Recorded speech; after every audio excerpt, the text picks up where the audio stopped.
We're going to let you work on that, Mike. And in the meantime, we're going to go to our Dani Ruberti. Dani's been tracking the conditions on the fire lines and when we can expect to get some relief. Not tonight. Not tonight. I mean, things are looking a little bit better in terms of the conditions currently. Not great out there. And really the next 48 hours, we are still going to be dealing with this intense heat, some gusty winds at times. And it's also so darn dry out there. It's this nasty combination, which leads to this elevated fire danger. We're still at 103 degrees in San Bernardino, and we have our relative humidity down to 17%. That is really, really dry. On top of that, still dealing with gusts nearing 20 miles per hour right now. A little bit better than an hour ago, but still, it's breezy out there. And when we're dealing with this heat and also these gusty winds, it almost feels like this hot blow dryer out there.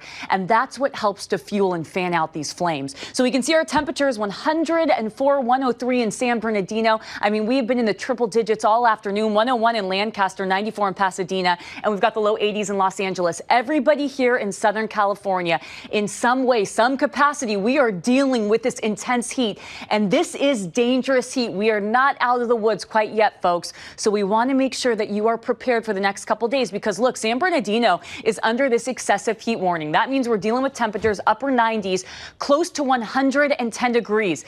And it's not just today. This is the case going into tomorrow. This excessive heat warning is with us through Tuesday evening. So we have one more day of this really intense heat. That's why we've got to be super careful outside. And this is the kind of heat that could very easily not just lead to fires, but lead to heat-related illnesses, which is why it's so important that we take really good care of ourselves when we're dealing with this heat. And look at this, a difference from last week, but most of our area, Southern California, mostly everyone is under some kind of heat advisory or excessive heat warning. We've got the pinks, we've got the oranges. The only areas not included in this, it's our beaches, that little sliver right there. It's hard to even tell. So this is in place through Tuesday evening. So one of the big ingredients to today's fire, at least something that helped fuel it, it has been the winds, and that's still going to be a concern going into the next 24 hours. So thankfully, I'm going to time this out for us. 7:45, you can see winds dying down in San Bernardino. I mean, that is key. And we're going to feel calm starting off our day on Tuesday morning.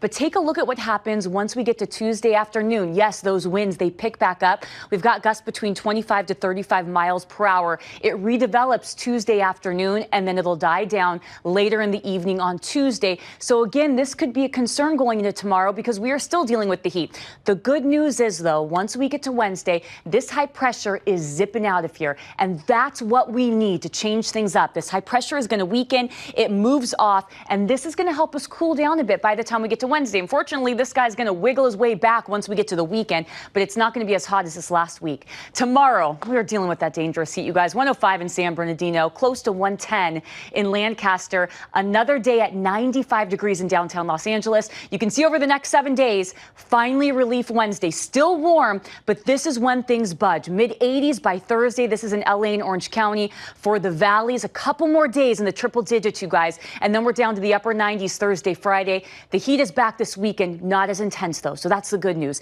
Inland Empire, tomorrow it's a scorcher. Overnight's really warm. And finally, once we get to Wednesday, Thursday, we're trending downward, Pat. That's what we're hoping for. Upper 90s for a couple of days. That will give us a break, and then we're back in the triple digits by next weekend. But thankfully, we're going to see a bit of relief by the middle of this week. Yeah, it's nice to have a little reprieve in there somewhere. All right, thank you so much for that, Dani.